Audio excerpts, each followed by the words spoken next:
1월 30일 이 아침에 함께 묵상하실 하나님의 말씀은 여호수아서 20장 1절에서 9절 말씀입니다. 우리 같이 1절에서 9절 말씀 같이 읽겠습니다.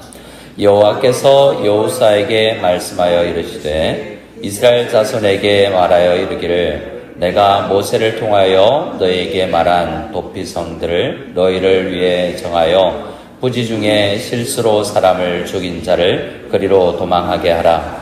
이는 너희를 위해 피해 보복자를 표할 것이니라. 이 성읍들 중에 하나에 도피하는 자는 그 성읍에 들어가는 문 어귀에 서서 그 성읍의 장로들의 귀에 자기의 사건을 말할 것이요 그들은 그를 성읍에 받아들여 한 곳을 주어 자기들 중에 거주하게 하고 피해 보복자가 그의 뒤를 따라온다 할지라도 그들은 그 살인자를 그의 손에 내주지 말지니 이는 본래 미워함이 없이 부지 중에 그의 이웃을 죽였습니다. 그 살인자는 회중 앞에 서서 재판을 받기까지 또는 그 당시 대제사장이 죽기까지 그 성읍에 거주하다가 그 후에 그 살인자는 그 성읍 곧 자기가 도망하여 나온 자기 성읍 자기 집으로 돌아갈지니라 하시니라. 이에 그들이 납달리의 산지 갈릴리 가데스와 에브라임 산지의 세겜과 유다 산지의 기럇 아르바 곧 헤브론과 여리고 동쪽 요단 저쪽 롯벤 지파 중에서 평지 광야의 베셀과 갓 지파 중에서 길랏 라목과 므낫세 지파 중에서 바산 골란을 구별하였으니 이는 곧 이스라엘 모든 자손과 그들 중에 거류하는 거류민을 위하여 선정된 성읍들로서 누구든지 부지 중에 살인한 자가 그리로 도망하여 그가 회중 앞에 설 때까지 피해 보복자의 손에 죽지 아니하게 하기 위함이라. 아멘. 자, 오늘 말씀은 도피성과 관련된 이야기죠. 도피성은 이 2절에 이야기하는 것처럼 실수로 부지 중에 살인한 사람들이 그 살인의 보복을 하려는 피해 보수자, 그러니까 가족들이나 누구나 사랑하는 사람을 잃은 사람이 화가 나서 그 살인자를 부지 중에 살인한 사람을 죽이려고 할 때 살 수 있는 방법을 그들에게 마련해 주고 있는 것입니다. 근데 이것을 이제 도피성 자체보다 크게 레위 지파가 해야 할 일 속에 우리가 포함되어서 묵상하는 게 좋습니다. 자, 이 여호수아서를 보면 크게 학자들은 크게 세 부분으로 나누어진다고 이야기해요. 1장에서 12장까지는 땅을 정복하라, 요단강을 건너가서 싸워서 이기라 라는 거였습니다. 그리고 13장에서 어제까지 19장을 보면 이제 땅을 나누어라 라는 것입니다. 땅을 분배하라고 이야기하죠. 그래서 어떻게 지파별로 땅이 나누어졌는지를 이야기합니다. 그리고 오늘 20장부터 24장은 정착하는 내용인데요. 땅에 어떻게 이제 땅을 나눴으면 살아야 되지 않습니까? 어떻게 살 것인가의 문제인 거죠. 그런데 이 20장에서 24장, 물론 중간중간 있었지만 어떻게 살 것인가가 가장 중요합니다. 출애굽을 한 이유도 가나안 정복을 한 이유도 거기서 살려고 그런 거거든요. 결국은 그 땅에 살기 위함인데 살기 위해서 그들이 땅을 건너고 정복하고 분배했던 것입니다. 그래서 어떻게 살 것인가가 제일 중요한데 그 핵심에 레위 지파가 있더라는 거죠. 오늘 20장에서 21장에는 레위인의 성읍에 대해서 이야기하는데요. 오늘은 레위인들 이야기가 안 나오는데요 라고 하지만 이 도피성이 주로 레위인이 다스려야 되는 레위인 책임구역이 도피성이라고 할 수 있습니다. 그리고 나서 오늘 20장에서 도피성 이야기하고 나서 레위인들의 성읍이 어떻게 나누어졌는지를 21장에서 이야기하고 그 다음에 이제 다른 요단 동편 지파가 어떤 역할을 하는지, 땅을 요단강 저편에 살기 때문에 다른 민족이 아니고 그들도 우리와 같이 목적을 살고 그 땅이 비록 강 건너 살지만 우리와 같은 목적을 가지고 살아가는 사람이다 라는 이야기를 하고, 그리고 마지막에 우리 어떻게 살아야 되는지를 항상 반복해서 언약을 맺는 그런 이야기로 이어져 갑니다. 좀 설명이 길었는데요. 이 도피성은 레위인들이 어떻게 살지를 알려주는 내용이라는 거죠. 핵심은 생명 구원입니다. 생명을 구원하는 그 일이 우리가 알아야 될, 해야 될 가장 중요한 일이고요. 또 이제 내일부터 이야기하겠지만 레위인들을 통해서 하나님 예배하는 것이 중요합니다. 생명을 살리고 목숨만 유지하는 것이 아니라 하나님을 사랑하고 하나님 앞에 예배드리는 것이 가장 중요하다는 것이죠. 자, 그래서 오늘 이 일은 레위인들에게 준 이야기인데요. 레위인들의 일하는 것은 왜 중요하냐면 우리가 이스라엘 백성들 모든 지파가 레위인을 보고 우리를 볼 때 예수 안 믿는 사람들, 이 가나안 밖에 사는 사람들은 우리를 볼 때 저 레위 지파들처럼 보겠구나라고 생각해서 하나님은 이스라엘을 모델 민족으로 삼으셨어요. 왜냐하면 우리 교회도 마찬가지인데요. 우리가 이 땅에서 어떻게 사느냐가 왜 중요하냐면 전도는, 선교는 우리가 어떻게 사냐에 딸려져 있는 것이고 어떻게 보면 우리가 가서 하는 것이 아니라 우리가 일상생활이나 직장생활을 어떻게 하느냐를 보고 야, 하나님 믿는 사람은 저렇게 사는 거구나를 보게 하는 것이거든요. 우리가 싸우지 않고 형제끼리 잘 지내는 것만으로도 복음 전도가 된다라고 이야기를 하지 않습니까? 근데 우리가 그래서 성도님들이 보아야 될 모델이 또 있어요. 목회자나 앞서 있는 중직자들이 저렇게 사는 거구나라는 것을 보여주는 거죠. 레위 지파는 그래서 자, 여러분 이스라엘 백성들이요 이렇게 사는 겁니다. 생명 존중하고 하나님 앞에 예배하는 것. 이것이 가장 우리의 핵심입니다를 레위 지파가 보여주는 것이고 이 사명은 레위 지파만이 아니라 우리 모든 이스라엘 백성들을 위한 것이요. 우리도 이렇게 살아야 된다라는 것을 이 말씀을 통해서 알아야 되는 것입니다. 1, 2절을 같이 한번 읽어보겠습니다.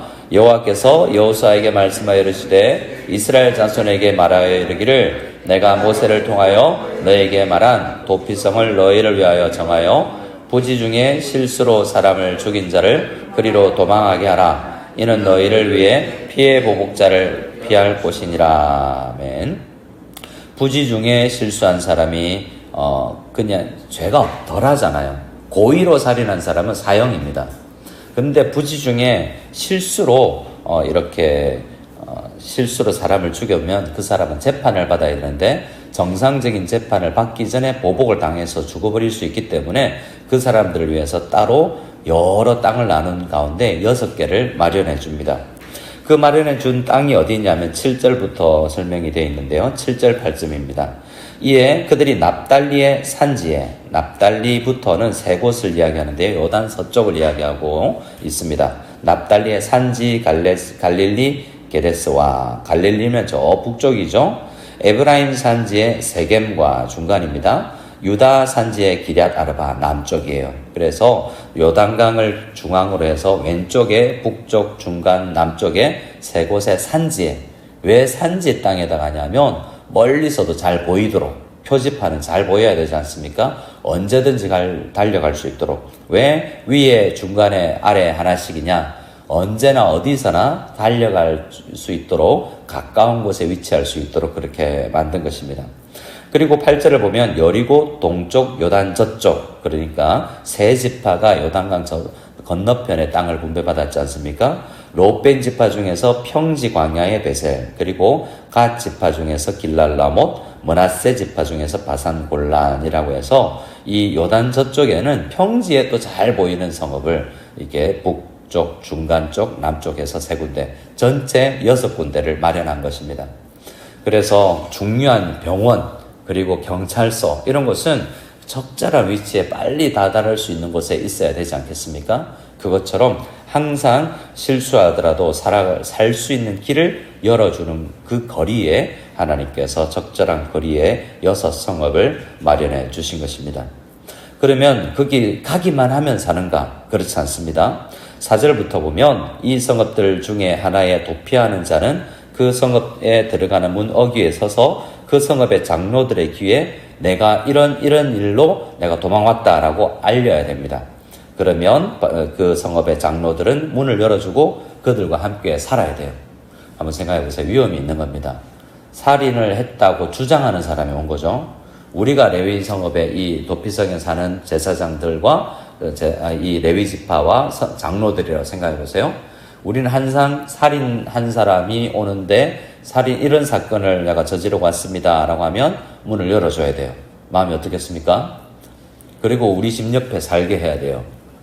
일단 근데 이게 고의로 한 건지 부지 중에 한 건지 아직 밝혀지지 않았잖아요. 살인자가 일단 오는 겁니다. 위험 부담을 안는 거죠. 그리고 나서 어떻게 합니까? 5절 이하에 보면 4절 마지막에 보면 한 곳을 내주어서 함께 살아라. 그리고 나서 5절에 함부로 피해 보복자가 문 열어달라. 그 사람 살인자다. 내달라 해도 내주지 말라라고 이야기합니다. 그 다음에 어떻게 해야 되냐면 6절에 보면 그 살인자는 회중 앞에 서서 재판을 받아야 된다. 근데 재판 결과가 항상 옳겠습니까? 어떤 사람은 너 결국 우리가 조사해 보니까 고의로 살인했구나. 너는 사형이다 라고 해서 사형 선고를 해야 될 수가 있고, 우리가 조사해 보니 당신은 부지 중에 사고로 과실치사였군요 라고 판단을 받아야 됩니다. 그러면 부지 중에 사람을 죽이면 바로 석방인가? 그렇지 않습니다. 부지 중에 사람을 죽였다 할지라도 그는 거의 종신형에 가까운 그 마을에 살아야 돼요. 언제까지? 그 당시 제사장이 죽기까지. 언제 죽을지 모르잖아요. 당시 대제사장이 언제 죽을지, 이 사람이 100세를 살지 120살을 살지 모르지 않습니까? 그래서 어떻게든 생명이 중요하다는 것을 알려주고 있는 것입니다. 레위 지파나 우리 그리스도인들이 해야 될 가장 중요한 것은 생명 중시 사상이에요. 이것은 모든 율법이 그 생명 중시 사상에서 나왔거든요. 우리가 창세기를 보면 창세기 9장에 노아의 방주가 끝나고 나서 생명을 핏째 먹지 말라고 그러잖아요. 우리가 소고기 먹어도 됩니다. 닭고기 먹어도 돼요. 핏째 먹으면 안 됩니다. 그래서 어떤 사람들은 선지를 안 먹는데요. 근데 그것은 생명이 거기 있다라는 의미를 알려주기 때문에 최소한의 동물을 먹더라도 피의 생명에 대한 존중심을 가지라고 이야기합니다. 근데 사람은요, 절대로 피를 흘리게 해서는 안 되고, 사람을 만약에 피를 흘리게 했으면 그 사람도, 피 흘리게 한 사람도 피 흘려야 된다라고 이야기합니다. 그만큼 거기서 모든 법이 이제 나오게 되는 거예요. 그래서 생명이 중요하구나라는 것을 알아야 되는 겁니다. 그런데 우리는 우리는 대부분은 부지 중에라도 살인을 잘 하지 않죠. 그렇다고 생각해서 나와 관련 없는 본문이라고 생각합니다. 근데 예수님 말씀하죠. 어떤 게 살인이라고요? 형제를 향하여서 욕하면 바보야, 라가야 이렇게 하면 살인하는 거라고 이야기하잖아요. 근데 그건 욕하는 건 그 생명에 대해서, 그 대상에 대해서 죽이는 거나 마찬가지로 중한 벌이 있다고 주님은 이야기하신 거예요. 우리는 날마다 살인하는 사람이죠. 남편을 향해서, 아내를 향해서, 우리 성도를 향해서, 정말 우리 가족을 향해서도 이렇게 함부로 대하니까요. 꼭 피를 흘려서만 아니라 하나님께서 구원을 만드신 창피조물인 사람은 너무나 중요하기 때문에 피를 흘리게 해서도 안 되고 마음의 상처를 주게 해서도 아니 되는 것입니다. 마태복음에서는 만약에 형제를 실족하게 하고 상처 줬다면 연자맷돌을 목에 메고 깊은 바다에 가서 빠지는 게 낫겠다라고 할 정도로 그 사람에게 상처 준 것도 우리에게는 굉장히 중요한 죄인 것입니다. 그래서 우리는 날마다 부지 중에 살인한 자예요. 고의로 살인하기도 합니다.